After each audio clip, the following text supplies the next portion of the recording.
He called me financially irresponsible at dinner in front of his parents, claiming I didn't understand money. What he didn't know was that his precious restaurant chain was already 3 months behind on loan payments, and I held every single bankruptcy document in my briefcase. Before we jump back in, tell us where you're tuning in from, and if this story touches you, make sure you're subscribed, because tomorrow I've saved something extra special for you. Diana Chen had always been meticulous about money. Every receipt categorized, every expense tracked, every investment researched down to the last decimal point. It was a habit formed during childhood when her immigrant parents counted every penny to build their small accounting firm from nothing. The irony of being called financially irresponsible by someone drowning in debt wasn't lost on her, but the sting of Marcus Thompson's words still cut deep as she sat across from him at La Bernardin, surrounded by his smugly nodding family. The evening had started innocuously enough. Marcus had suggested dinner with his parents to celebrate their 3rd anniversary, choosing the upscale French restaurant where they'd had their first date. Diana arrived wearing the navy dress Marcus preferred, her long black hair swept into the chignon he claimed made her look more sophisticated. At 34, she carried herself with the quiet confidence of someone who'd built a successful forensic accounting practice from scratch, though Marcus often dismissed her work as mere number crunching. Eleanor Thompson, Marcus's mother, had greeted Diana with the kind of air kiss that never quite touched skin, her Chanel suit immaculate despite the humid September evening. Richard Thompson offered a firmer handshake, his silver hair perfectly styled and his Rolex catching the restaurant's ambient lighting. Both carried themselves with the entitled bearing of old money, though Diana's trained eye had long ago spotted the subtle signs of financial strain they worked so hard to conceal. The conversation flowed predictably through appetizers. Richard dominated discussions about the family's restaurant empire, Thompson Hospitality Group, while Eleanor peppered Diana with pointed questions about when she might consider scaling back her career to focus on family planning. Marcus sat between his parents like a favored prince, occasionally squeezing Diana's hand when the interrogation grew too intense. The wine arrived, a bottle that cost more than most people's weekly groceries, and Richard launched into his favorite topic, the expansion plans for their restaurant chain. 6 new locations across the Northeast, he announced with characteristic bombast, each one positioned to capture the growing market for upscale casual dining. Diana listened politely, though her professional instincts were already cataloging the red flags and her overly optimistic projections. The turning point came during the main course, when Eleanor made an offhand comment about the expense of their recent Mediterranean cruise. Diana mentioned that she'd been researching investment properties and had found some promising opportunities that would provide steady rental income with minimal risk. It was an innocent observation, the kind of financial planning discussion she might have with any friend. Marcus set down his wine glass with unnecessary force. The sound drew glances from neighboring tables, but he seemed oblivious to the attention. His face had taken on the particular shade of red that usually preceded one of his lectures about her supposed inability to understand the bigger picture. "Diana, sweetheart," he began, his tone dripping with condescension, "I think you're getting a little ahead of yourself with all this investment talk." Diana felt her stomach tighten, recognizing the warning signs. 3 years of dating had taught her to read Marcus's moods like weather patterns, and storm clouds were definitely gathering. She tried to deflect with humor, suggesting they could discuss it later, but Marcus was already warming to his theme. "The thing is," he continued, addressing his parents as if Diana wasn't sitting right there, "Diana doesn't really understand how business works on a larger scale. She's great with her little accounting practice, don't get me wrong, but she thinks everything can be reduced to spreadsheets and risk assessments." Eleanor nodded approvingly, while Richard leaned back in his chair with the satisfied expression of someone watching his son establish dominance. Diana felt heat rising in her cheeks, but forced herself to remain calm. Public scenes weren't her style, and she'd learned that challenging Marcus in front of his parents only made things worse. I mean, look at her idea about rental properties. Marcus gestured dismissively with his fork. She wants to buy some duplex in Queens instead of thinking bigger. Real entrepreneurs take real risks, like what we're doing with the restaurant expansion.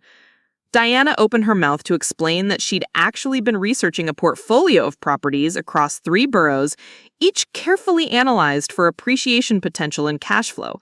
But Marcus was already moving in for the kill. Honestly, sometimes I wonder if she's just too risk-averse to understand real wealth building. She's so worried about every little expense, tracking every dollar like we're living paycheck to paycheck. He laughed, a sound devoid of warmth. Diana, darling, you're being financially irresponsible by being too conservative. You'll never build anything meaningful if you're afraid to take chances. The words hung in the restaurant's refined atmosphere like smoke from an extinguished candle. Diana felt something cold settle in her chest, not just from the insult, but from the casual cruelty of it. 3 years of supporting Marcus through his career transitions, of listening to his grandiose plans while he dismissed her practical concerns, of being treated like a financial amateur despite building a 6-figure business from nothing. Eleanor's smile was sharp as a blade. Marcus is right, dear. Sometimes women can be a bit too cautious with money. It's natural, but it can hold back ambitious men.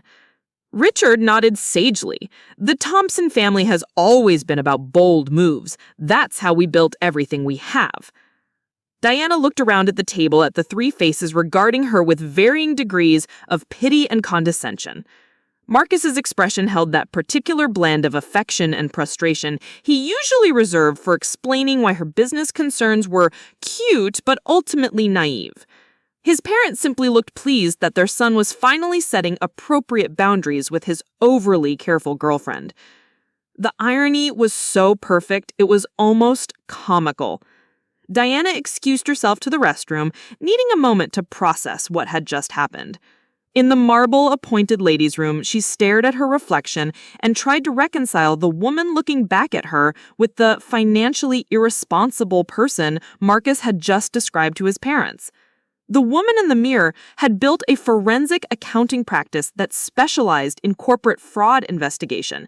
She'd uncovered embezzlement schemes worth millions, traced money through shell companies across multiple countries, and provided expert testimony that had sent white-collar criminals to prison. Her client list included 3 Fortune 500 companies and 2 federal agencies. Her personal investment portfolio had outperformed the market for 6 consecutive years. But more relevantly, the woman in the mirror had spent the last 3 months conducting a detailed financial analysis of Thompson Hospitality Group at the request of their primary lender. The restaurant chain that Richard boasted about with such confidence was hemorrhaging money at a rate that would bankrupt them within 6 months. The expansion plans he'd outlined so proudly were being funded entirely by debt, secured against properties already leveraged beyond any reasonable limit. Diana pulled out her phone and scrolled to a folder labeled Thompson Consulting. Inside were 47 documents that painted a picture of financial recklessness so extreme it bordered on criminal negligence. Cash flow statements showing negative balances for 8 consecutive months, loan agreements with interest rates that would make a payday lender blush. Preparing and narrating this story took us a lot of time, so if you are enjoying it, subscribe to our channel. It means a lot to us. Now back to the story. Vendor invoices 6 months overdue. Tax liens filed by 3 separate jurisdictions. The bank had hired her to conduct due diligence before calling in the loans. Her report, submitted just yesterday, recommended immediate foreclosure proceedings. By Monday morning, Thompson Hospitality Group would officially be in default on over $12 million in debt. She returned to the table where Marcus was regaling his parents with stories about his latest marketing campaign, the one designed to drive traffic to restaurants that couldn't afford to pay their current staff. The conversation paused as she sat down. 3 sets of eyes watching her with the expectation that she'd been sufficiently chastened by their earlier intervention. "Feeling better, dear?" Eleanor asked, with false concern. Diana smiled, the expression feeling strange on her face after the revelation upstairs. Much better, actually. I've been thinking about what you all said about being financially irresponsible. Marcus looked pleased, probably expecting an apology or a promise to be more supportive of his family's business acumen. Instead, Diana reached into her briefcase and withdrew a manila folder. I brought some documents I thought you might find interesting, she said, placing the folder on the table next to the bread basket. Since we're discussing financial responsibility and all. Richard leaned forward with curiosity, while Eleanor examined the folder with the wariness of someone who'd learned to distrust unexpected paperwork. Marcus just looked confused, probably wondering why Diana would bring work documents to a family dinner. Diana opened the folder and withdrew the first document, a cash flow analysis that showed Thompson Hospitality Group's financial position in stark black and red numbers. The red dominated the page like spilled wine on white tablecloth. I've been thinking about your expansion plans, she said conversationally, as if discussing the weather, particularly the financing structure you've implemented. Richard's expression shifted from curiosity to concern as he recognized the letterhead on the document.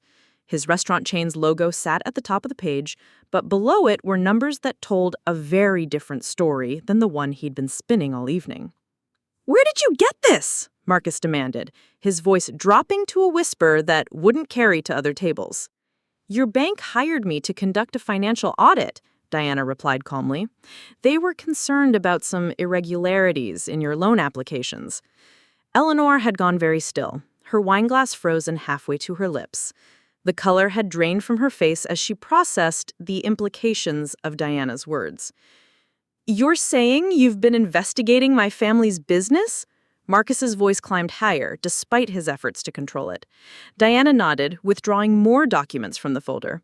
Bank statements showing overdrafts in amounts that made her earlier investment concerns look like pocket change. Correspondence from vendors threatening to cut off service unless past due accounts were settled immediately. Tax notices that escalated from polite reminders to formal legal action. "I've been conducting due diligence for the past 3 months," she explained, her voice professionally neutral. "The bank wanted a comprehensive analysis before making decisions about your existing credit facilities." Richard's expression shifted from curiosity to concern as he recognized the letterhead on the document. His restaurant chain's logo sat at the top of the page, but below it were numbers that told a very different story than the one he'd been spinning all evening.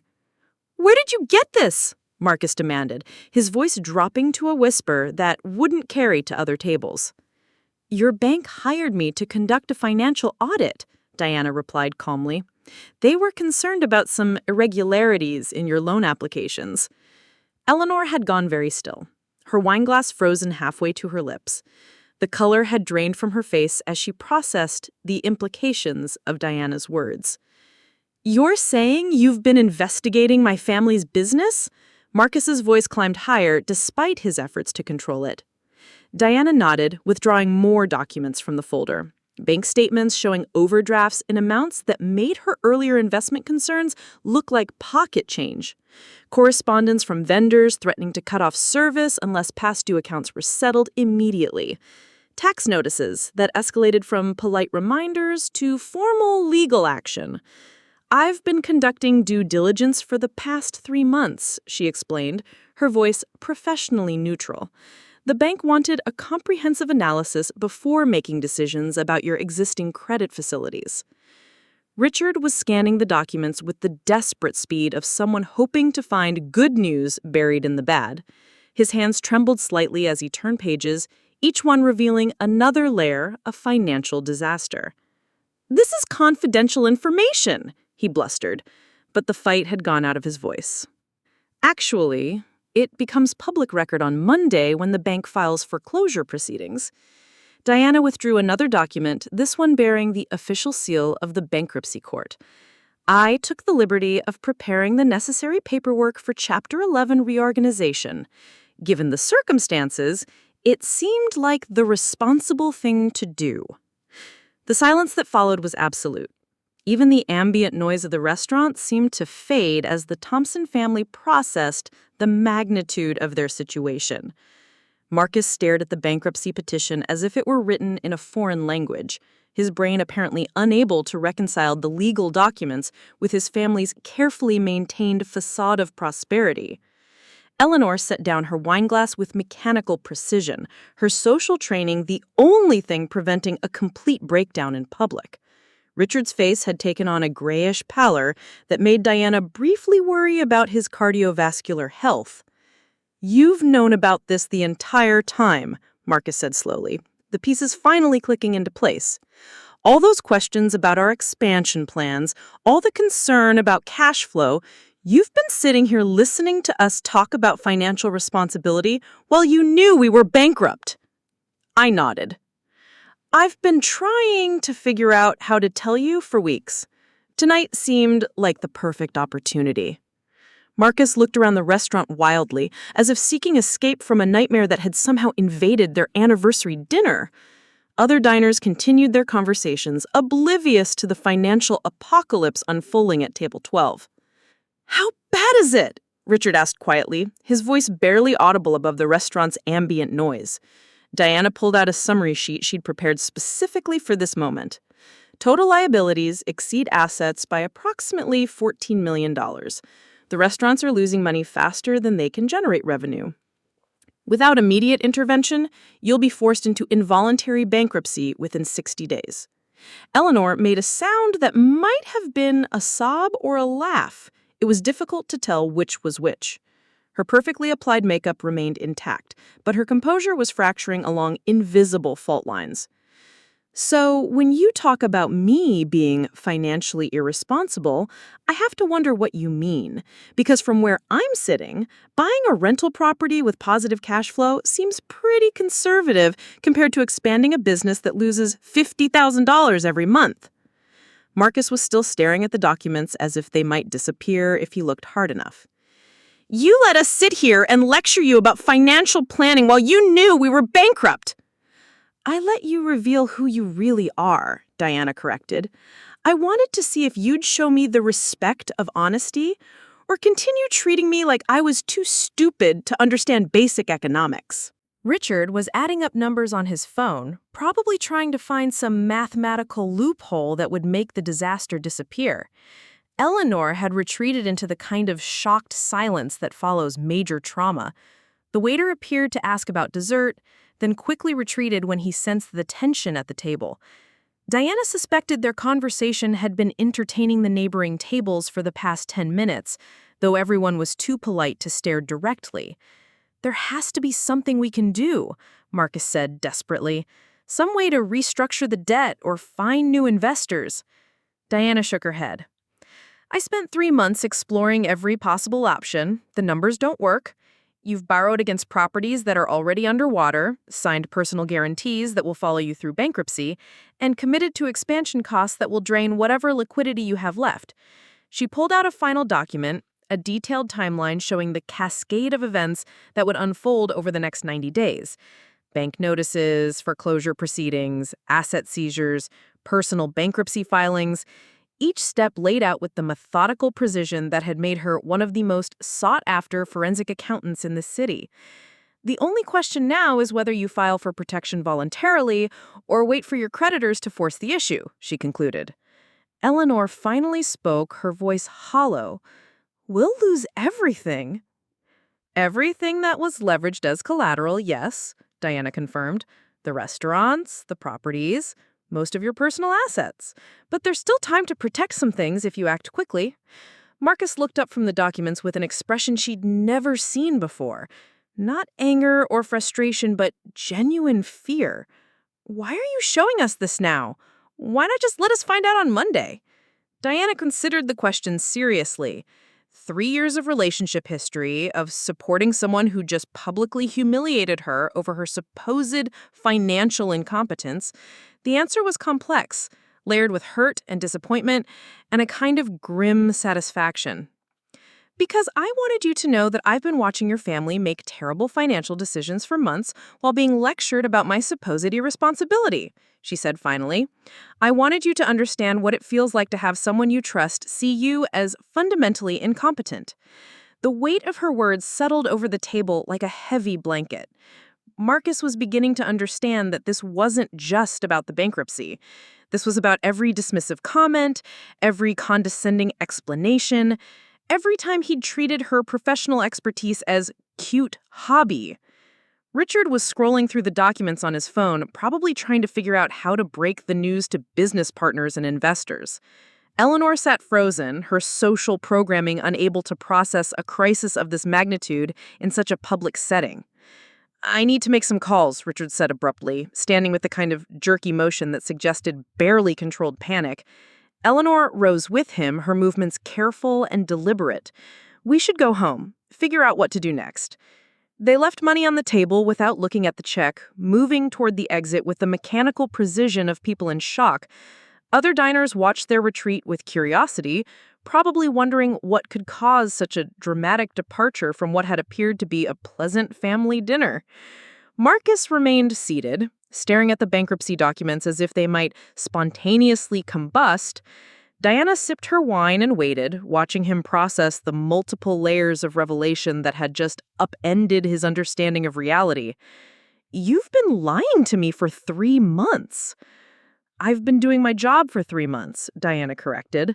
Client confidentiality prevented me from discussing the details, but I tried to warn you in other ways. Remember all those conversations about cash flow and debt management, the suggestions about consulting with financial advisors? Marcus did remember. She could see it in his face. All the time she tried to steer conversations toward practical concerns, only to be dismissed as too conservative or risk-averse. The irony was perfect and painful. This changes everything, he said quietly. Diana nodded. Yes, it does. They sat in silence while the restaurant's life continued around them. Servers delivering meals, couples celebrating anniversaries, business dinners proceeding without financial apocalypse interrupting the evening's entertainment. Diana felt oddly detached from it all, as if she were watching a movie about someone else's life. What happens to us? Marcus asked, the question hanging between them like an undetonated bomb. Diana looked at him across the table, this man she'd spent 3 years building a life with, handsome, charming, ambitious Marcus, who'd just called her financially irresponsible while his family's business collapsed around him, the man who dismissed her professional expertise as cute number crunching while she had been documenting his family's financial suicide in meticulous detail. I don't know, she said honestly. That depends on who you want to be now that you know the truth. Marcus was quiet for a long moment, processing not just the bankruptcy, but the larger implications for their relationship. I could see him working through the mathematics of their situation, trying to calculate whether love could survive this level of revelation. The waiter approached cautiously to ask if they'd like the check. Diana nodded, pulling out her credit card. It seemed appropriate that she should pay for the dinner where she had just destroyed Marcus's understanding of his family's financial position. As they waited for the payment to process, Marcus made one last attempt at salvaging something from the wreckage. Maybe we could work together on this. Use your expertise to help my family through the bankruptcy process. Diana considered the offer, weighing the professional opportunity against the personal complications. It would be lucrative work, and she had the specialized knowledge to guide them through the complex legal process ahead. But it would also mean months of intimate involvement in their financial disasters while trying to rebuild a relationship founded on fundamental misunderstanding. I'll think about it, she said finally, though they both knew what her answer would be. They left the restaurant in silence, walking past other couples just beginning their evening celebrations. The September air was crisp with the promise of autumn, and Diana found herself thinking about new beginnings rather than endings. Marcus walked her to the subway entrance, both of them moving carefully as if afraid sudden movements might shatter whatever remained between them. At the top of the stairs, he made one final attempt at connection. I'm sorry about what I said earlier, about you being financially irresponsible. Diana looked at him in the streetlight's glow, this man who'd just learned that everything he thought he knew about money and success had been built on lies his family told themselves. "I know you are." But apologies couldn't undo 3 years of condescension, couldn't erase the casual cruelty of being lectured about financial responsibility by someone whose family was hemorrhaging money faster than they could count it. Some revelations changed everything, and there was no going back to the way things had been before the truth came out. She descended into the subway, leaving Marcus standing on the sidewalk with bankruptcy papers in his hand and the ruins of his family's empire spread out before him like a roadmap to nowhere. The train carried her through the city's underground arteries toward her apartment, where she would spend the evening planning for a future that no longer included explanations or apologies for her supposed financial inadequacies. 3 months of investigation had taught her everything she needed to know about the Thompson family's relationship with money. Tonight had taught her everything she needed to know about Marcus's relationship with respect. The numbers, as always, told the whole story. Diana woke Monday morning to 17 missed calls from Marcus and a voicemail box full of increasingly desperate messages. She listened to exactly none of them while drinking her coffee and reviewing the morning's financial news. The Wall Street Journal's business section contained a small item about Thompson Hospitality Group facing, quote, temporary liquidity challenges, corporate speak for the financial meltdown she'd predicted 3 months earlier. Her apartment in Brooklyn Heights offered a view of the Manhattan skyline that reminded her daily why she'd chosen forensic accounting over the traditional corporate path her parents had suggested. The morning light caught the glass towers where billions of dollars moved through computer networks faster than human comprehension, most of it legitimate, but enough of it dirty to keep investigators like her employed indefinitely. Diana's phone buzzed with a text from her assistant. 3 new clients called before 8 a.m. Word is spreading about your work on the Thompson case. Rebecca Martinez had been Diana's right hand for 2 years, managing schedules and client communications with the efficiency of someone who understood that reputation in forensic accounting traveled through whisper networks faster than formal referrals. The Thompson case would indeed boost her professional standing, though not in ways Marcus's family would appreciate. Bank executives talked to other bank executives. Word would spread through Manhattan's financial district that Diana Chen had identified a major fraud risk months before it became public knowledge. Her phone would ring with new opportunities within days. But first, she had loose ends to tie up from the previous evening's revelations. Diana pulled out her secure laptop and opened the encrypted file containing her complete analysis of Thompson Hospitality Group's financial collapse. 47 documents that traced the path from legitimate family business to elaborate shell game designed to hide insolvency from creditors and investors. The bankruptcy filing would become public record within hours, but Diana's report contained details that wouldn't surface until the criminal investigation began. Because there would definitely be a criminal investigation. The deeper she dug into the Thompson family's finances, the more evidence she'd uncovered of deliberate fraud rather than mere incompetence. Richard Thompson had been moving money between subsidiary companies to create the illusion of profitability while systematically stripping assets from the restaurants themselves. Loan applications contained revenue projections that bore no relationship to actual sales figures. Personal expenses had been charged to business accounts and then hidden through a maze of related party transactions that would have impressed money launderers. Diana opened a new document and began typing her supplementary report to the FBI's Financial Crimes Unit. The bank had originally hired her to assess credit risk, but her investigation had uncovered evidence of wire fraud, bankruptcy fraud, and tax evasion that went far beyond simple business failure. The Thompson family's legal problems were just beginning.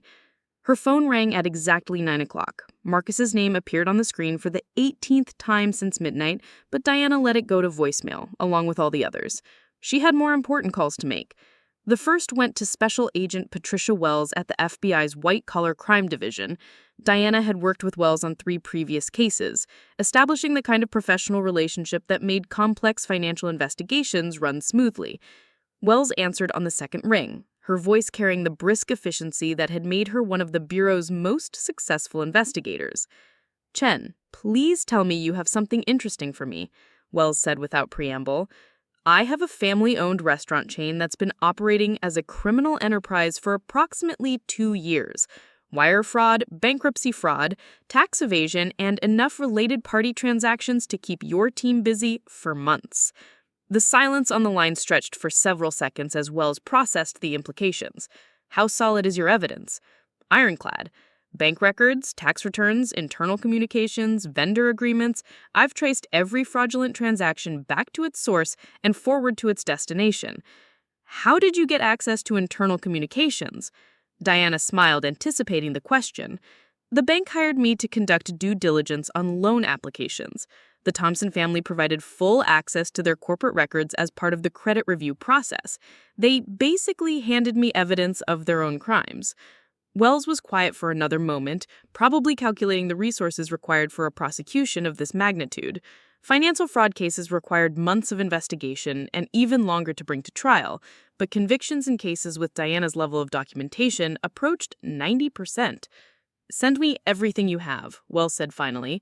"I'll need to brief my supervisor and coordinate with the U.S. Attorney's Office, but this sounds like exactly the kind of case we've been looking for." Diana had anticipated this response. High-profile financial fraud prosecutions generated favorable press coverage for law enforcement agencies while sending clear messages to other potential white-collar criminals.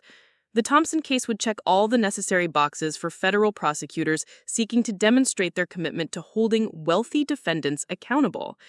"I'll have the complete file transferred within the hour," Diana promised, "but there's one potential complication you should know about." What kind of complication? I've been dating the defendant's son for 3 years. He's not involved in the business operations, but defense attorneys will probably try to use the relationship to challenge my credibility. Wells was quiet again, working through the legal implications. How much does he know about your investigation? He found out last night when I showed him the bankruptcy documents over dinner, Diana replied. Before that, client confidentiality prevented me from discussing any details. That might actually work in our favor, Wells said slowly. If he can testify that you maintained professional boundaries throughout the investigation, it strengthens your credibility rather than undermining it. Diana hadn't considered that angle, but Wells was right. Marcus's testimony about her professional conduct could neutralize defense attempts to portray her as a vengeful ex-girlfriend fabricating evidence, assuming he was willing to testify against his own family, which seemed unlikely given the previous evening's revelations.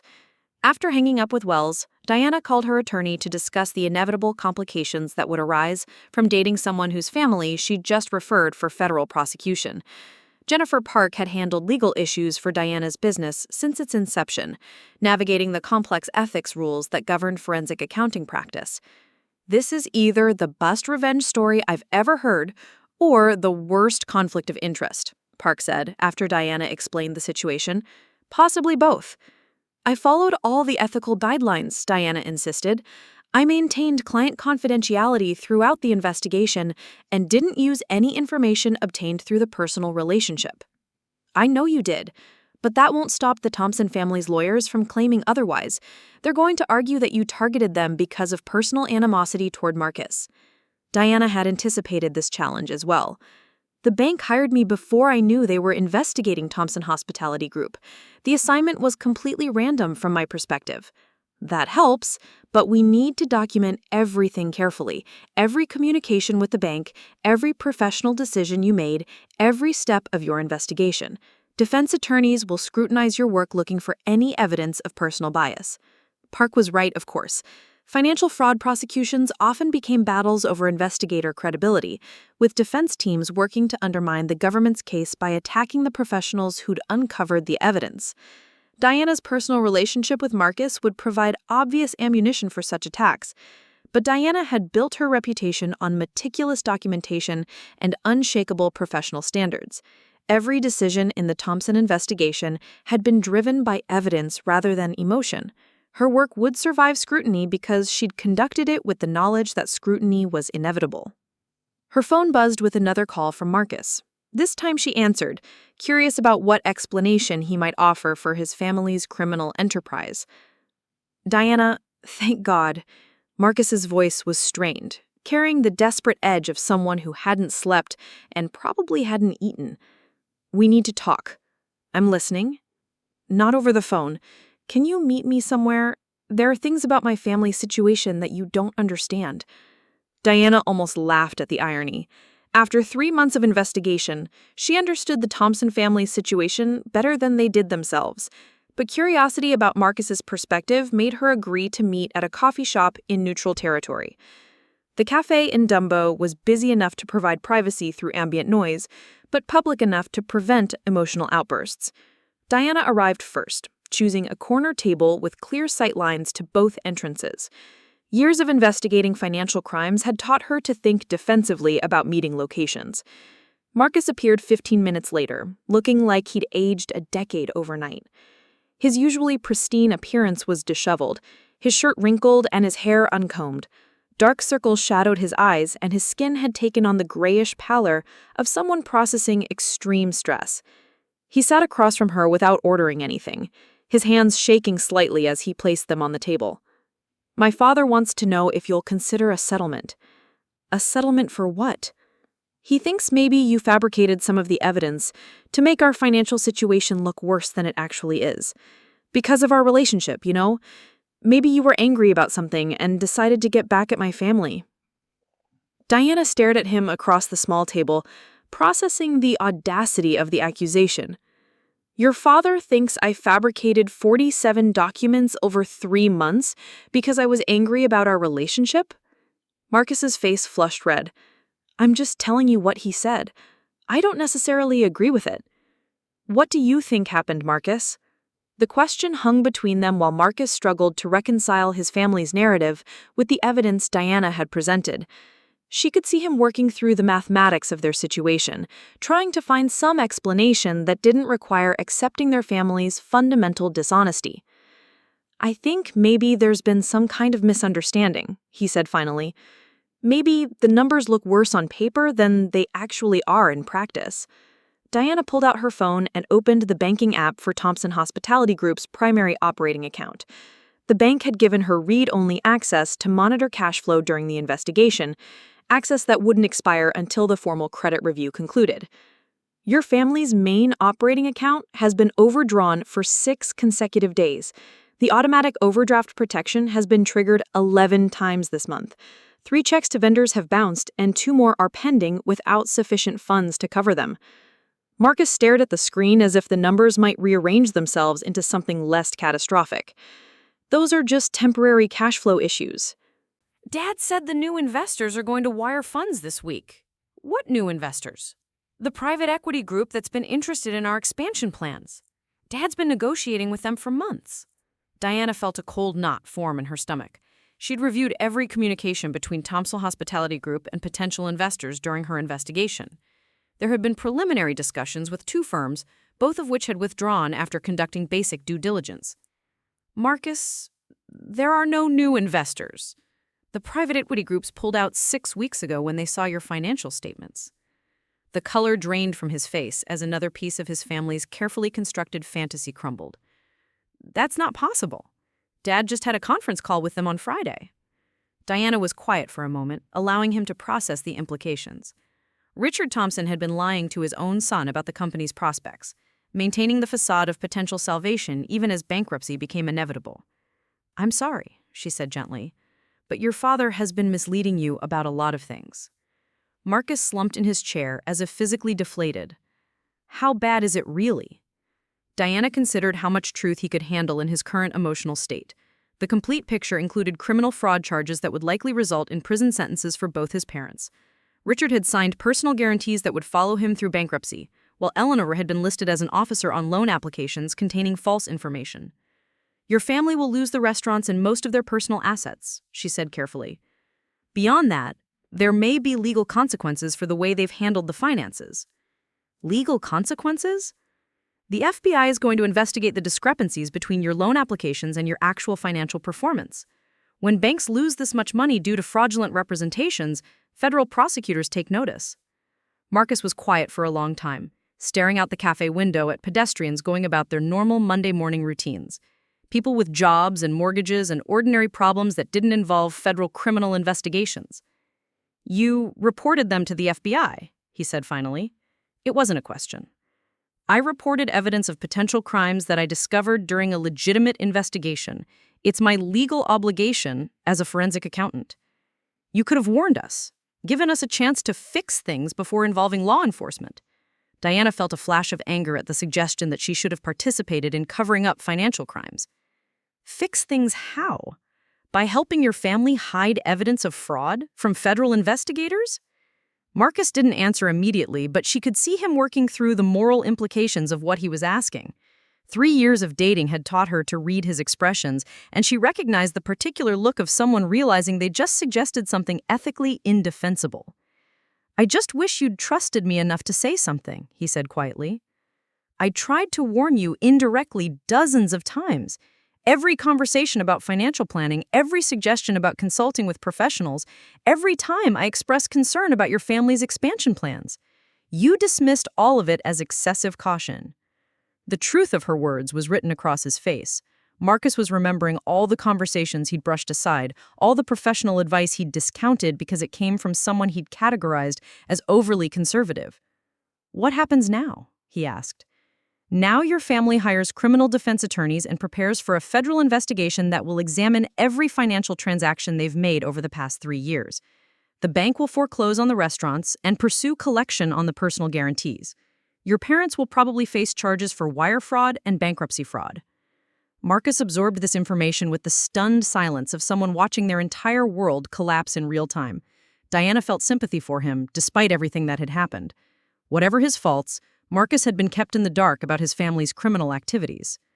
"And us?" he asked finally. Diana had been dreading this question since Saturday night. 3 years of relationship history couldn't be erased by a single evening's revelations, but they couldn't be preserved either. Too much had been said, too much truth revealed about how Marcus actually viewed her professional capabilities. "I don't know," she answered honestly. "I need time to process everything that's happened." Marcus nodded, probably recognizing that he was in no position to make demands or even requests. His entire life was about to be upended by federal prosecutors, and rebuilding their relationship was the least of his immediate concerns. They parted outside the cafe with an awkward hug that felt like a goodbye. Diana watched him walk toward the subway, shoulders slumped under the weight of revelations that would reshape his understanding of his family and himself. Her phone rang as she waited for her own train. Rebecca's number appeared on the screen, probably calling with updates about the new client inquiries that had started flooding in that morning. "The Wall Street Journal wants to interview you about forensic accounting in small business fraud cases. They're doing a feature story about investigators who specialize in family-owned companies." Diana almost smiled at the timing. Within days, her professional profile would be elevated by media coverage of the Thompson case. The irony was perfect. Marcus's family's financial crimes would boost her career to new levels while destroying theirs completely. "Schedule it for next week," she told Rebecca, "and start putting together a media packet. I have a feeling we're going to be getting a lot of attention over the next few months." The train carried her back to Manhattan, where federal prosecutors were probably already reviewing the evidence she'd forwarded to the FBI. By evening, the Thompson family would understand that their problems extended far beyond simple bankruptcy. Criminal defense attorneys would explain the potential penalties for financial fraud, while forensic accountants traced every suspicious transaction through the maze of corporate entities Richard had created. Diana spent the rest of the day in her office, fielding calls from potential clients who'd heard about her work through the financial services industry's informal communication networks. 3 banks wanted her to review suspicious loan applications. 2 insurance companies needed fraud investigations. A federal agency requested her assistance with a complex money laundering case. By closing time, her calendar was booked solid for the next 6 months. Diana's reputation as an investigator who could uncover financial crimes hidden within legitimate business operations had been established by the Thompson case. Her career trajectory had just shifted into a higher orbit, while the family that had dismissed her expertise prepared for criminal prosecution. That evening, Diana sat in her apartment reviewing the media requests that had poured in throughout the day. The Thompson case would make her a sought-after expert on family business fraud, leading to speaking engagements, consulting opportunities, and the kind of professional recognition that forensic accountants rarely achieved. Her phone buzzed with a text message from an unknown number. "This isn't over. Our family has connections you can't imagine. Enjoy your moment while it lasts." The message was unsigned, but Diana suspected Eleanor Thompson had decided to abandon her usual social pretenses in favor of direct threats. Diana forwarded the message to both her attorney and the FBI agent handling the case. Threatening witnesses and investigators was a federal crime that would add years to whatever sentences the Thompson family eventually received. Their desperation was already leading them to make decisions that would worsen their legal situation. As she prepared for bed, Diana reflected on the strange trajectory that had brought her to this moment. 3 days ago, she'd been dating the son of a family she was secretly investigating for financial fraud. Now, she was a key witness in a federal criminal case while fielding media requests about her professional expertise. Marcus's accusation that she'd been financially irresponsible seemed absurd in retrospect. While his family had been borrowing millions of dollars to fund an unsustainable business expansion, she'd been building a forensic accounting practice that generated steady profits and attracted high-profile clients. While they'd been moving money between shell companies to hide their insolvency, she'd been documenting their crimes with the methodical precision that had made her reputation. The financial responsibility lecture from Saturday night would probably haunt Marcus for years to come. Every time he remembered calling Diana conservative and risk-averse while his family faced federal prosecution for financial crimes, he'd understand the full magnitude of his misjudgment. Diana's last thought before falling asleep was about the bankruptcy documents still sitting in her briefcase. Tomorrow, those papers would become public record, officially marking the end of Thompson Hospitality Group's 20-year run as a family business. But they also mark the beginning of Diana's emergence as one of the city's most prominent forensic accounting experts. The woman who'd been lectured about financial responsibility had just dismantled a criminal enterprise worth millions of dollars. The numbers, as always, told the complete story. 6 months later, Diana stood before a federal courtroom packed with financial journalists, corporate lawyers, and curious observers who'd followed the Thompson Hospitality Group case through its spectacular progression from bankruptcy to criminal prosecution. She adjusted her charcoal gray suit jacket and checked her notes one final time before taking the witness stand that would cement her reputation as one of the nation's most effective forensic accountants. The past half year had transformed every aspect of her life. Her Brooklyn Heights apartment had been replaced by a penthouse overlooking Central Park, purchased with earnings from consulting contracts that had flooded in after news of the Thompson investigation broke. Her one-person practice had expanded into Chen Forensic Associates, employing 12 investigators and occupying an entire floor of a Midtown Manhattan office building. The media attention had been intense, but carefully managed. Diana's attorney, Jennifer Park, had negotiated exclusive interviews with the Wall Street Journal, Financial Times, and Forbes, positioning Diana as an expert on family business fraud rather than simply the investigator who'd uncovered one particular case.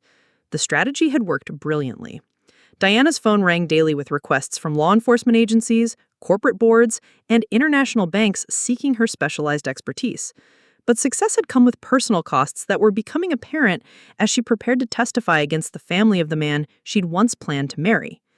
Marcus hadn't spoken to her since their awkward coffee shop meeting 6 months earlier, though she'd followed his struggle through social media and mutual acquaintances. He'd moved back in with college friends after his parents' assets were frozen, taking a job at a small marketing firm that paid a fraction of his previous salary.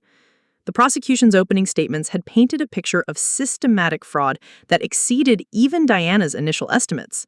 Federal investigators had uncovered evidence of criminal activity dating back nearly 5 years, including tax evasion schemes that had defrauded the government of millions in revenue. Richard Thompson faced 37 federal charges, while Eleanor had been indicted on 18 counts related to her role in preparing false financial statements. Diana's testimony would be crucial to the prosecution's case. Her forensic analysis had provided the roadmap that allowed FBI agents to trace money through the complex web of shell companies and related party transactions the Thompson family had used to hide their crimes. Without her initial investigation, the evidence would have remained buried in corporate records that defense attorneys could have dismissed as routine business documentation. The courtroom's gallery contained faces Diana recognized from her previous life. Former clients of Thompson Hospitality Group sat alongside business journalists who'd covered the restaurant industry for decades. Several forensic accounting professionals had attended to observe Diana's testimony, curious about the techniques that had uncovered such extensive criminal activity in what appeared to be a legitimate family business. United States Attorney Maria Santos approached the witness stand with the confident bearing of someone who'd built her career prosecuting complex financial crimes.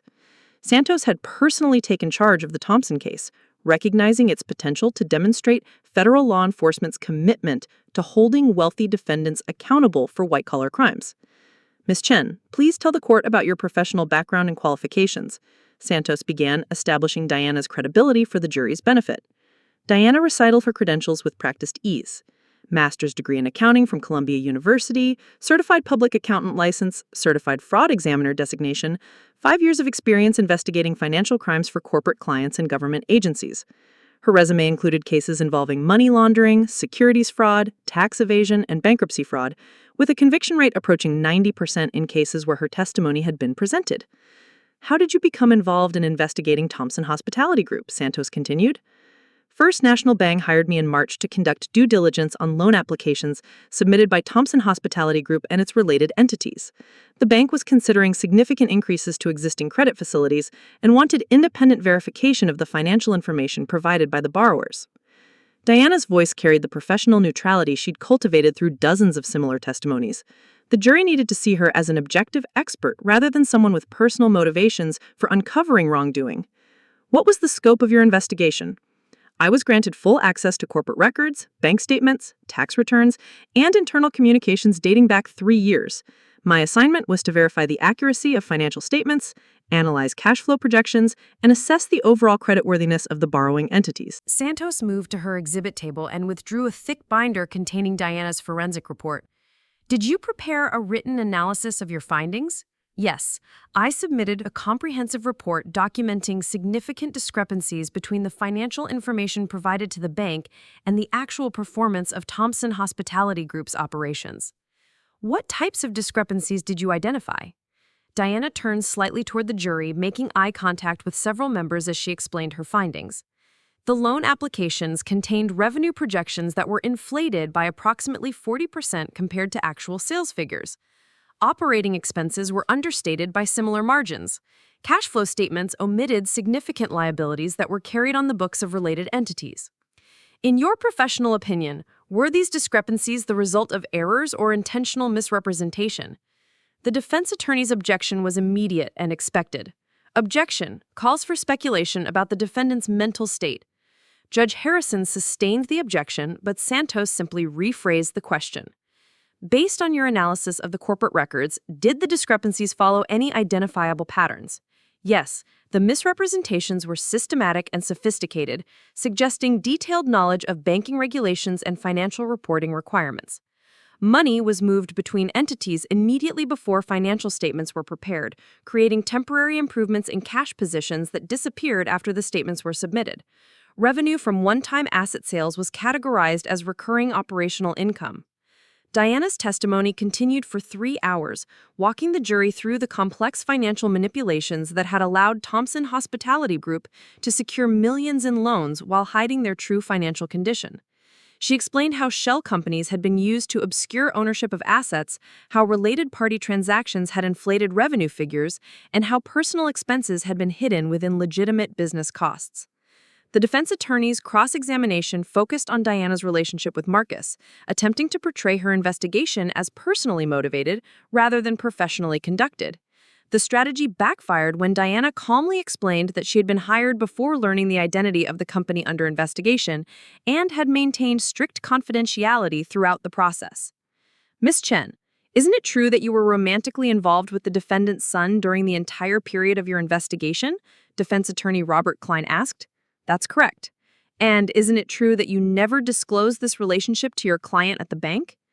The bank's engagement letter specifically required disclosure of any business relationships with the entities under investigation. "I had no business relationship with Thompson Hospitality Group.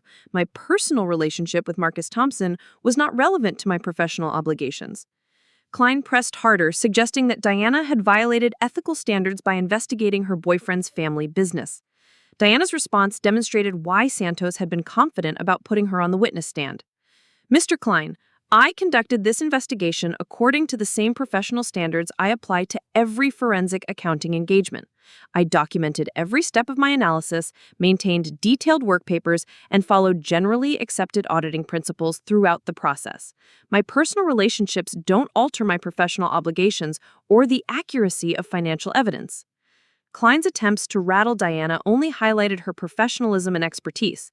The jury could see that she'd approached the investigation with scientific rigor rather than personal animosity, making her findings more credible rather than less. The prosecution's closing arguments tied together 6 months of evidence into a narrative of deliberate fraud designed to steal millions from unsuspecting lenders. Santos thanked Diana personally for her investigative work, noting that complex financial crimes often went undetected without the specialized expertise that forensic accountants provided. The jury deliberated for less than 4 hours before returning guilty verdicts on all counts. Richard Thompson was sentenced to 12 years in federal prison, while Eleanor received 8 years for her role in preparing false financial statements. The sentences sent clear messages through Manhattan's business community that financial fraud would be prosecuted aggressively regardless of the defendant's social status or community connections. Diana watched the sentencing from the gallery, feeling complex emotions about the conclusion of a case that had changed her life in fundamental ways. Justice had been served, but the personal costs were evident in Marcus's devastated expression as he watched his parents led away in handcuffs. The media coverage of the sentencing focused heavily on Diana's role in uncovering the fraud. The New York Times business section featured a lengthy profile describing her as the forensic accountant who dismantled a criminal empire. The Wall Street Journal published an opinion piece arguing that complex financial crimes required investigators with Diana's specialized expertise to protect the integrity of the banking system. 3 weeks after the sentencing, Diana received an unexpected visitor at her new offices. Marcus appeared in her reception area without an appointment, looking older but more composed than she'd seen him since the night their relationship had effectively ended. Her assistant asked if she wanted to see him, and Diana found herself curious about what he might have to say after 6 months of silence. He sat across from her desk in the same conference room where she now met with federal prosecutors and corporate executives seeking her investigative services. The space was elegant but impersonal, decorated with awards and professional certifications that reflected her growing reputation in forensic accounting circles. "I wanted to apologize," Marcus said without preamble, "for everything I said that night at dinner, for the way my family treated you, for not believing you when you tried to warn us about the financial problems." Diana studied his face, looking for signs of the arrogant dismissiveness that had characterized his attitude toward her professional expertise. Instead, she saw genuine remorse and something that might have been hard-earned wisdom. "I've had a lot of time to think about our relationship, about how I treated your work like it was some kind of hobby instead of recognizing that you're actually brilliant at what you do. Thank you for saying that. I talked to my attorney about the case, about how you conducted the investigation.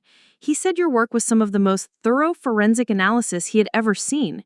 He said federal prosecutors usually take years to build cases like this, but you handed them everything they needed in 3 months."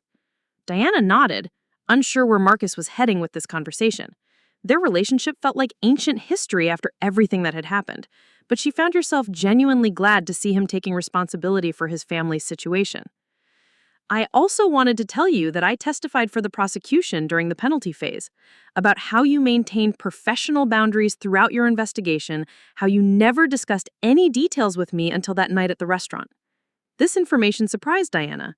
She'd known that someone in Marcus's position might be called as a witness, but she hadn't followed the penalty proceedings closely enough to know he'd actually testified.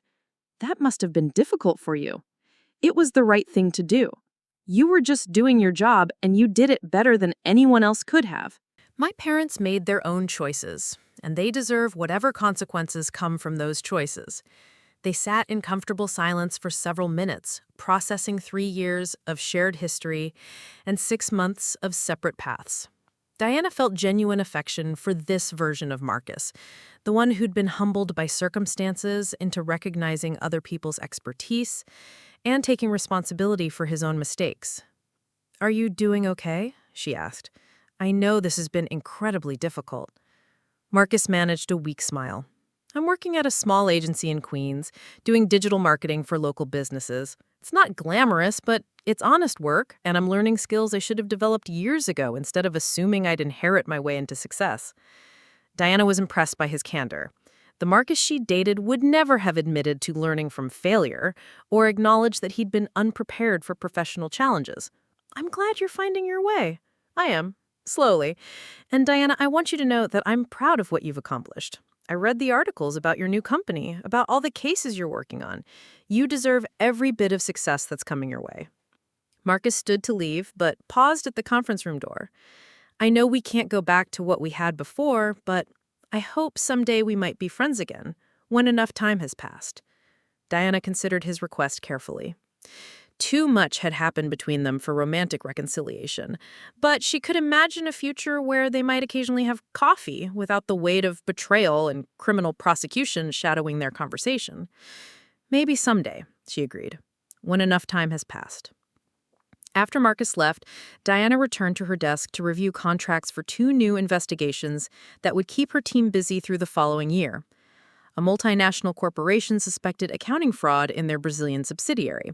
A pension fund needed analysis of suspicious investment transactions that might constitute embezzlement by fund managers. Her calendar was booked solid for months, with speaking engagements at law enforcement conferences, consulting contracts with international banks, and media interviews about emerging trends in financial crime. The professional recognition she'd earned through the Thompson case had opened doors to opportunities she'd never imagined when she'd started her small practice. That evening, Diana attended a reception for the Association of Certified Fraud Examiners, where she was receiving an award for investigative excellence. The ballroom was filled with law enforcement professionals, corporate security executives, and forensic accounting specialists who'd followed her work with professional admiration. FBI Special Agent Patricia Wells approached Diana near the bar, carrying 2 glasses of wine and wearing the satisfied expression of someone whose case had concluded successfully. "Congratulations on the award," Wells said, handing Diana a glass. "And thank you again for the Thompson case. 12 years for Richard, 8 for Eleanor. Those sentences are going to make other potential fraudsters think twice." Diana accepted the wine gratefully. "Any word on whether they're planning to appeal?" "Their attorney filed the paperwork, but it's mostly for show. Your documentation was too thorough for appellate courts to find reversible errors. They'll serve most of their sentences." Wells was quiet for a moment, probably thinking about the dozens of other cases that required her attention. Financial crime investigations never ended. They just moved from one set of defendants to the next. "I have another case that might interest you," Wells said. "Ponzi scheme involving a real estate investment company. The financial records are incredibly complex, and we need someone with your expertise to trace the money flow." Diana had expected this conversation. Her success in the Thompson case had established her as the FBI's preferred forensic accountant for complex financial investigations. The work was demanding, but intellectually challenging, and it paid well enough to support the lifestyle she'd built. "Send me the preliminary information. I'll review it and let you know if we can take it on." The reception continued around them, filled with professionals who dedicated their careers to uncovering financial crimes and holding criminals accountable. Diana felt completely at home in this environment, surrounded by people who understood the satisfaction that came from solving complex puzzles and seeing justice done. Later that night, Diana stood on her apartment's terrace overlooking Central Park, reflecting on the strange trajectory that had brought her to this moment. 18 months earlier, she'd been a small practice forensic accountant dating someone who dismissed her professional expertise as excessive caution. Now she was one of the most sought-after financial investigators in the country, with a growing company and a reputation that attracted high-profile cases from around the world. The transformation had required sacrificing a relationship that never really valued her abilities, but it had gained her recognition for skills she'd spent years developing. The woman who had been lectured about financial responsibility had built a business empire on her ability to identify exactly the kind of financial irresponsibility that had destroyed the Thompson family. Her phone buzzed with a text message from her assistant. "The London Times wants to interview you about international financial crime trends. Forbes is asking about your expansion plans for Chen Forensic Associates. And 3 more law enforcement agencies called about potential consultant contracts." Diana smiled as she scrolled through the messages. Tomorrow would bring new cases, new challenges, and new opportunities to demonstrate the expertise that once had been dismissed as hobby-level number crunching. The professional recognition she'd earned had been purchased with the currency of meticulous investigation and unshakable ethical standards. The city stretched out below her apartment, its lights twinkling like scattered diamonds across the urban landscape. Somewhere in that maze of buildings, other financial crimes were being planned and executed by people who believed their sophistication would protect them from detection. They were wrong, of course. Diana's success in the Thompson case had proven that no financial fraud was too complex to unravel when investigated by someone with the right expertise and relentless attention to detail. 6 months later, Diana published her first book, Following the Money, a forensic accountant's guide to uncovering financial crimes. The book became a bestseller among law enforcement professionals and corporate executives, establishing Diana as a thought leader in the field of financial investigation.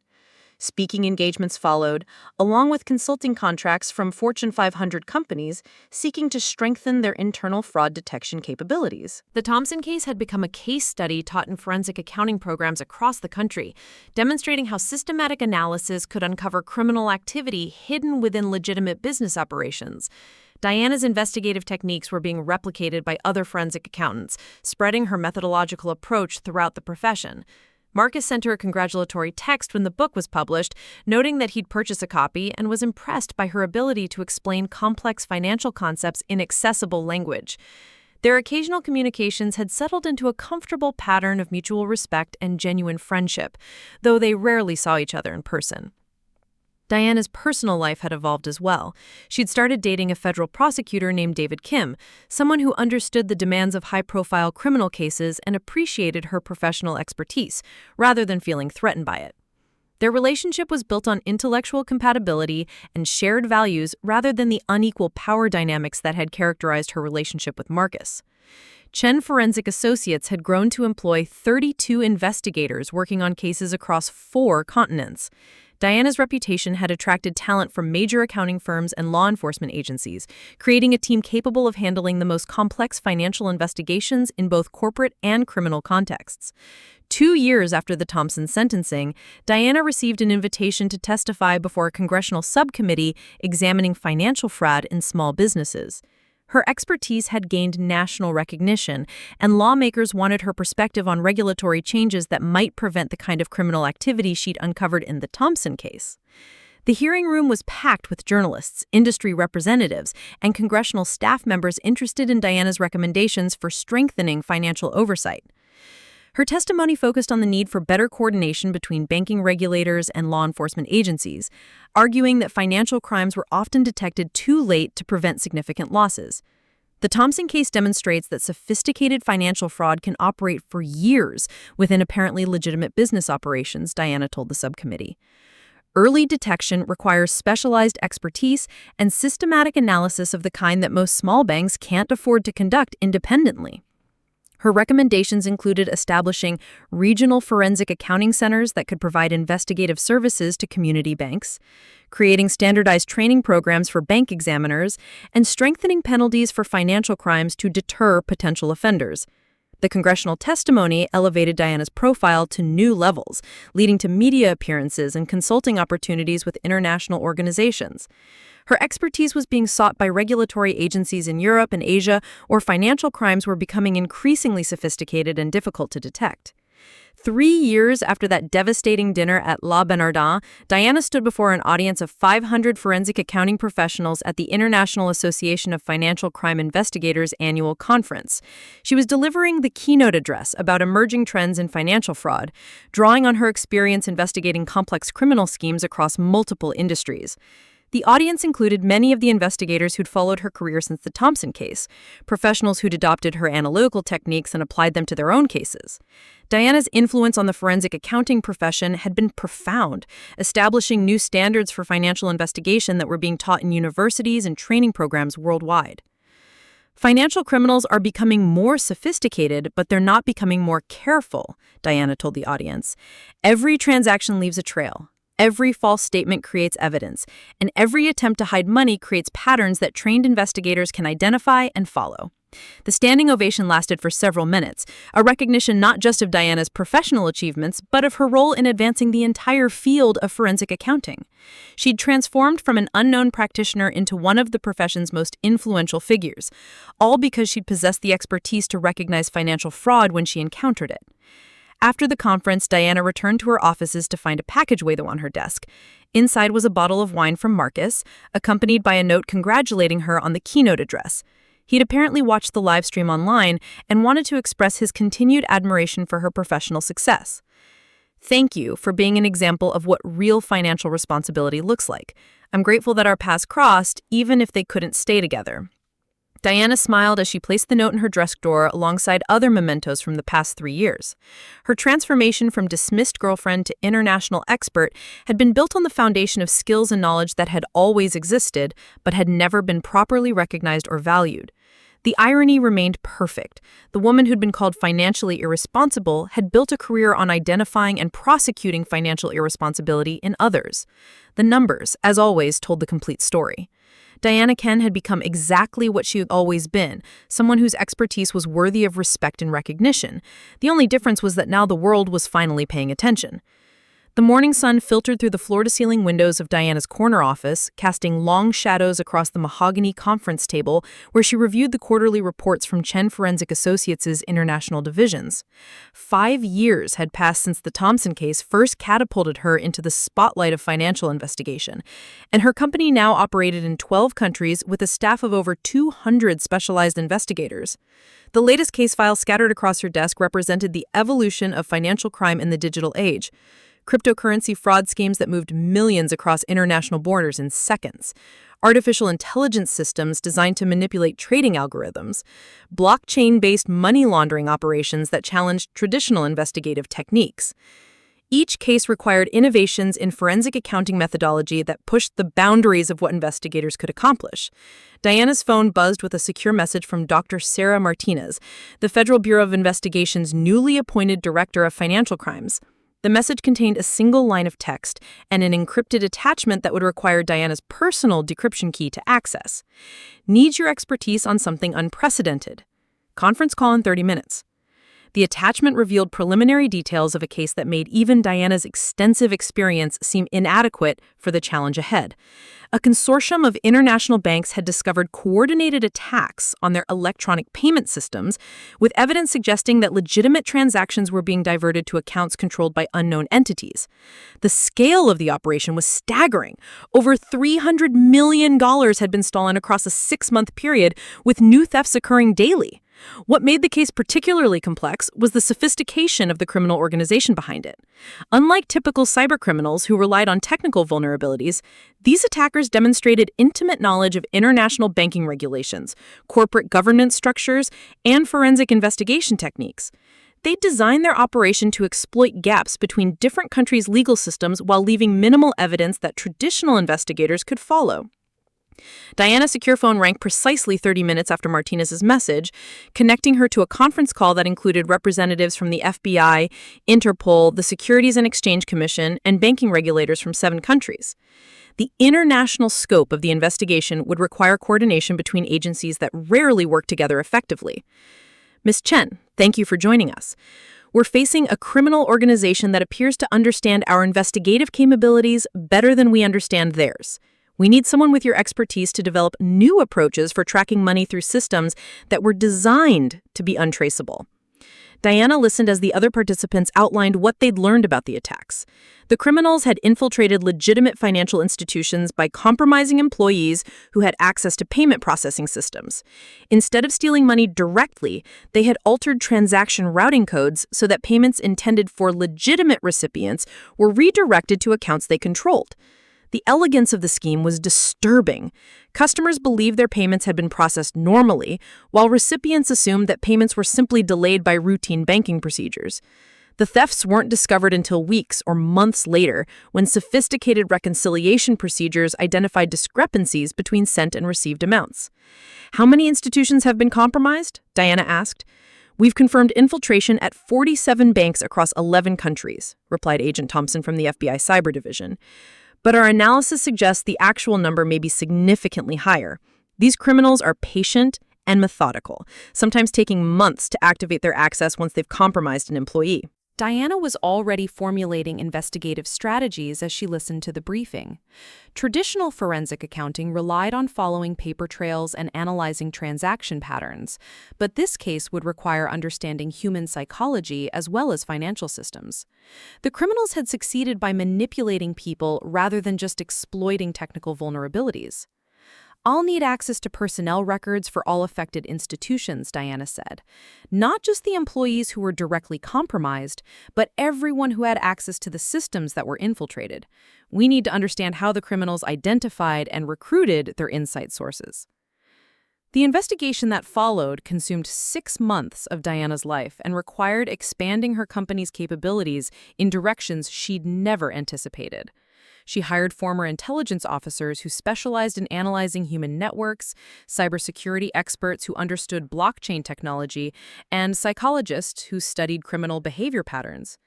The breakthrough came when Diana's team identified a pattern in the employee recruitment process that had gone unnoticed by law enforcement agencies.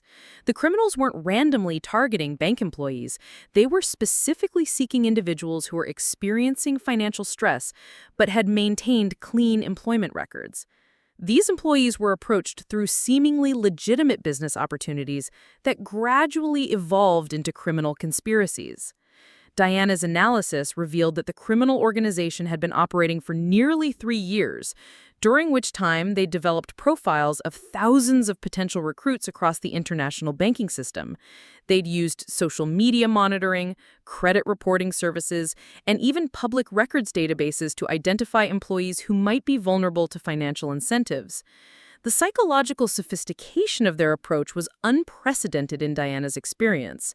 Instead of making direct criminal proposals, they'd created elaborate scenarios that made employees believe they were participating in legitimate business activities.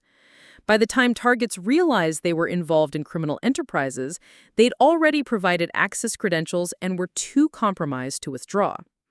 Diana's final report to the International Task Force ran to over 800 pages and included detailed profiles of the criminal network's organizational structure, recruitment methods, and operational security procedures. Her recommendations for preventing similar attacks required fundamental changes in how financial institutions monitored employee behavior and protected sensitive systems. The investigation's conclusion led to arrests across 4 continents and the recovery of nearly $200 million in stolen funds. More importantly, Diana's analysis had identified vulnerabilities in international banking systems that were being addressed through new security protocols and employee monitoring procedures. The success of the international banking investigation established Diana as one of the world's leading experts on sophisticated financial crimes, but it also highlighted how rapidly criminal methods were evolving. Traditional forensic accounting techniques that had served her well in cases like the Thompson investigation were becoming inadequate for addressing crimes that combined technical expertise with psychological manipulation. Diana's response was to fundamentally restructure Chen Forensic Associates around interdisciplinary investigation methods that brought together specialists from multiple fields. Her company's new organizational model included partnerships with cybersecurity firms, psychology consulting groups, and international intelligence agencies. The expansion required moving to larger offices in a Manhattan skyscraper that offered the security and technological infrastructure necessary for investigating international financial crimes. Diana's personal office occupied half of the building's top floor, with conference facilities that could accommodate secure video conferences with law enforcement agencies around the world. Her professional calendar reflected the global scope of her work. Monday meetings with federal prosecutors in New York were followed by Tuesday conferences with banking regulators in London, Wednesday consultations with corporate security teams in Tokyo, and Thursday briefings for intelligence agencies in Washington, D.C. The woman who'd once been dismissed as financially irresponsible was now advising governments and multinational corporations on protecting trillions of dollars in assets. The personal costs of her success had become more apparent as her professional obligations expanded. Diana's relationship with federal prosecutor David Kim had ended amicably, but inevitably, when their conflicting travel schedules made maintaining emotional intimacy practically impossible. Her social life consisted primarily of professional networking events and industry conferences where conversations inevitably focused on work rather than personal interests. Diana's apartment overlooking Central Park had become a showcase for awards and recognition from law enforcement agencies, professional organizations, and academic institutions. The walls displayed framed certificates, photographs with government officials, and newspaper headlines chronicling her most significant cases. But the space felt more like a museum of professional achievement than a home where someone actually lived. The isolation of success was a topic Diana rarely discussed, even with her closest associates.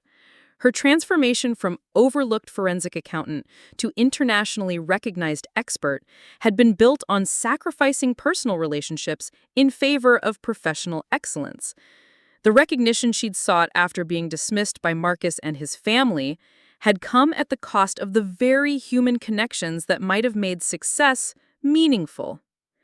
These thoughts occupied Diana's mind as she prepared for what would become one of her most personally significant cases. A private investigation firm had contacted Chen Forensic Associates about conducting due diligence on a potential acquisition target, a restaurant consulting company that advised struggling establishments on financial turnaround strategies. The initial request seemed routine until Diana reviewed the target company's client list and discovered that Thompson Restaurant Consulting had been working with several establishments that had previously been part of Thompson Hospitality Group. Marcus had apparently used his experience with his family's financial collapse to build expertise in helping other restaurant owners avoid similar disasters. Diana's professional ethics required her to disclose her personal history with the Thompson family before accepting the engagement. The potential client expressed no concerns about her ability to conduct objective analysis, noting that her familiarity with the family's previous business operations might actually enhance her investigative capabilities. The due diligence process revealed that Marcus had built a legitimate and successful consulting practice focused on financial planning and operational efficiency for small restaurant operations. His company's client retention rate exceeded industry averages, and customer satisfaction surveys indicated genuine appreciation for the practical guidance he provided.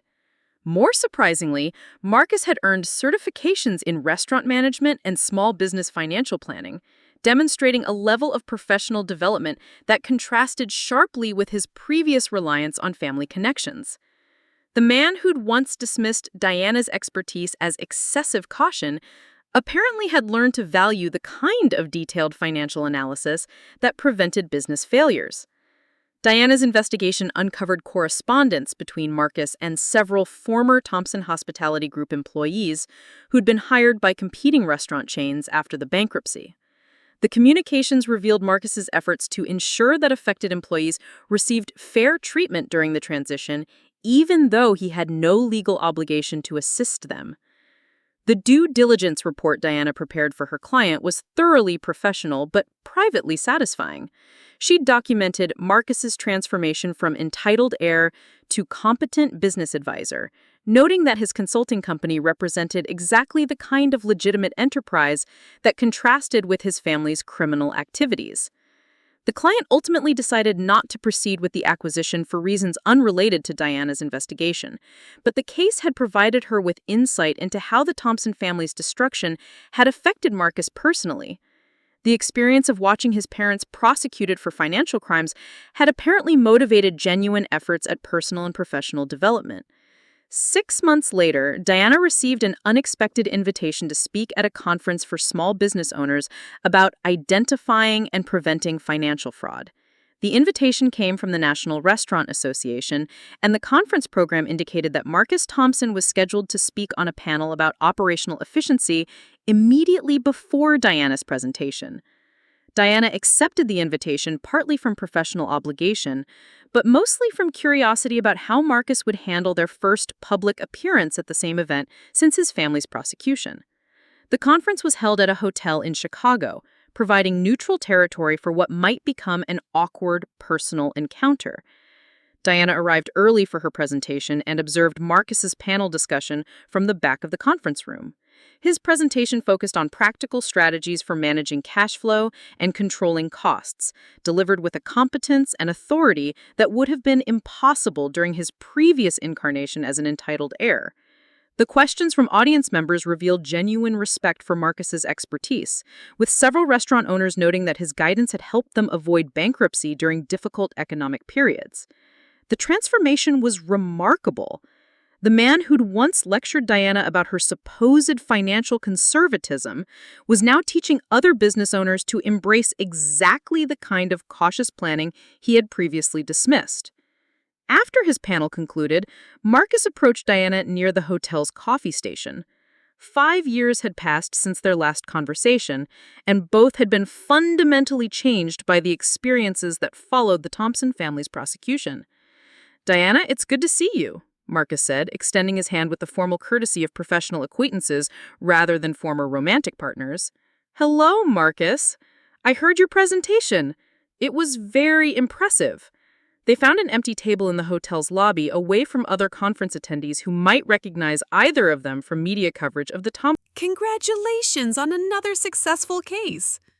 Diana thanked him for the recognition while noting that the international scope of modern financial crimes required constant adaptation of investigative techniques. She found herself genuinely interested in Marcus's perspective on the challenges facing small business owners who lacked access to sophisticated financial advice. "I've been thinking a lot about our last conversation," Marcus said after they'd exhausted discussion of professional topics. "About how dismissive I was toward your work, how I treated your expertise like it was some kind of hobby instead of recognizing that you were already better at financial analysis than anyone in my family." Diana appreciated his acknowledgement of past mistakes, but was more interested in understanding how his perspective had evolved. "What changed your thinking?" "Watching my parents get prosecuted for crimes I didn't even know they were committing," Marcus replied, realizing that all their confidence about business and finance was just arrogance covering up criminal incompetence, and then having to learn how to actually run a business instead of inheriting one. The conversation continued for nearly an hour, covering topics ranging from the challenges of building legitimate businesses to the psychological effects of watching family members prosecuted for financial crimes. Diana found herself impressed by Marcus's ability to take responsibility for his previous attitudes while demonstrating genuine personal growth. "I owe you a bigger apology than I ever gave you," Marcus said as their conversation concluded. "Not just for that night at the restaurant, but for 3 years of not recognizing that I was dating one of the most talented financial investigators in the country." Diana accepted his apology with the grace of someone who had moved beyond needing external validation for her professional capabilities. The recognition that had once seemed crucial was less important now that her expertise was acknowledged by law enforcement agencies and corporate executives around the world. They parted with mutual respect and the understanding that their paths had diverged too significantly for renewed friendship, but not too significantly for occasional professional courtesy. Diana's presentation later that afternoon drew a standing ovation from conference attendees, who appreciated her insights into protecting small businesses from financial fraud. The conference encounter with Marcus proved to be a catalyst for Diana's next major career evolution. The experience of speaking to small business owners revealed how much her expertise could benefit entrepreneurs who lacked access to sophisticated financial advice. Most small business owners couldn't afford to hire forensic accountants, but they faced many of the same fraud risks as larger corporations. Diana's response was to establish the Chen Institute for Small Business Financial Security, a nonprofit organization that provided educational resources and consulting services to entrepreneurs and small business owners. The Institute's programs included workshops on fraud prevention, online courses in financial planning, and a hotline where business owners could receive guidance about suspicious financial activities. The Institute's founding represented a full circle moment in Diana's career. She'd begun as a small practice forensic accountant serving individual clients, evolved into an international expert on sophisticated financial crimes, and now was returning to help the kind of entrepreneurs she'd once been herself. The work was personally satisfying in ways that her high-profile international cases had never been. Diana found genuine fulfillment in teaching restaurant owners to spot the early warning signs of employee theft, helping retail merchants understand the basics of cash flow management, and providing guidance to family businesses about preventing the kind of financial disasters that had destroyed the Thompson family. The Institute's success led to partnerships with the Small Business Administration, community banks, and entrepreneur organizations across the country. Diana's educational materials were distributed to thousands of business owners who used her guidance to protect themselves from financial crimes and avoid the accounting mistakes that caused many small businesses to fail. 5 years after establishing the Institute, Diana published her second book, Financial Security for Small Business, A Practical Guide to Fraud Prevention and Risk Management. The book became required reading in entrepreneurship programs at universities nationwide and was translated into 12 languages for international distribution. The book's success led to Diana's appointment as a visiting professor at Columbia Business School, where she taught courses in forensic accounting and small business financial management. Her students included future entrepreneurs, corporate executives, and law enforcement officers who would use her investigative techniques to combat financial crimes in their own careers. Diana's academic appointment provided the stability and intellectual stimulation that had been missing from her consulting career. The opportunity to mentor students and conduct research into emerging financial crime trends offered a different kind of professional satisfaction than investigating individual cases. Her office at Columbia overlooked the campus quad, where students gathered between classes, reminding Diana daily of the educational mission that had become central to her professional identity. The woman who'd been dismissed as financially irresponsible was now teaching the next generation of business leaders how to maintain financial responsibility in an increasingly complex economic environment. The irony remained perfect, but had evolved beyond personal vindication into genuine social contribution. Diana's expertise, once dismissed by Marcus and his family, was now being shared with thousands of students and business owners who benefited from her hard-earned knowledge about financial crimes and prevention strategies. Her personal life had found balance through her academic appointment and institute work. The constant travel required by international consulting had been replaced by a schedule that allowed for relationships with faculty colleagues, mentoring relationships with students, and time for personal interests that had been neglected during her rise to international prominence. Diana had begun dating Dr. Michael Santos, a professor of international business who understood the demands of academic life while sharing her interest in using professional expertise to benefit society. Their relationship was built on intellectual compatibility and shared values rather than the power imbalances that had characterized her previous romantic partnerships. The transformation was complete, but continued evolving. Diana Chen had moved from being dismissed as financially irresponsible to becoming one of the nation's leading experts on financial responsibility itself. Her career had encompassed investigating international criminal organizations, advising government agencies, and educating future business leaders about preventing the kind of financial disasters she'd spent her professional life documenting. The numbers, as always, told the complete story, and Diana had become the person who helped others understand what those numbers really meant. Up next, you've got 2 more standout stories right on your screen. If this one hit the mark, you won't want to pass these up. Just click and check them out.